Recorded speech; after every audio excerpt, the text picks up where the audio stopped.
Küçük bebeklerin öksürüğü çoğu zaman viral yani bakteri olmayan mikropların yaptığı üst solunum yolu enfeksiyonları nedeniyledir. Bu durumda antibiyotik vermek yerine burun akıntısı eğer öksürüğe neden oluyorsa, burun içe doğru akıyor, boğazda birikme yapıyor ve öksürük ondan oluyorsa burnunu temizlemek, mümkünse silmek. Ama burnunu çok tahriş edici, basınçlı yıkama yöntemleri kullanmadan bunu yapmak en iyisi olur.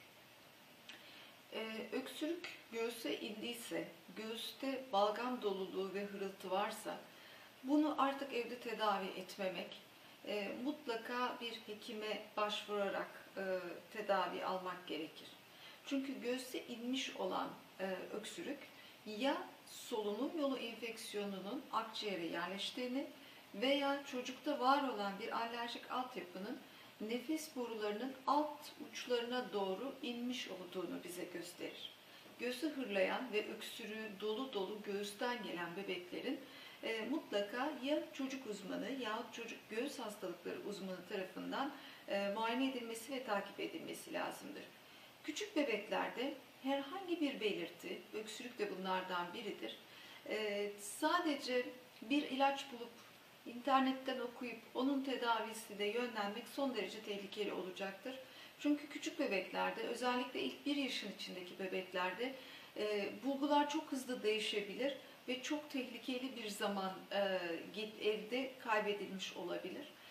O nedenle mutlaka uzman hekime başvurarak yardım alınız.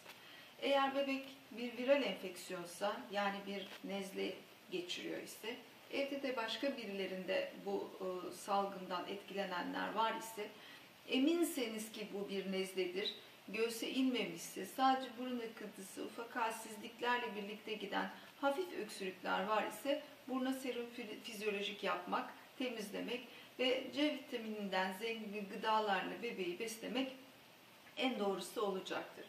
Öksürük şuruplarını özellikle küçük bebeklerde hiç önermiyoruz. Öksürük şuruplarının içinde bulunan bazı maddeler küçük bebeklere zararlı olabilir.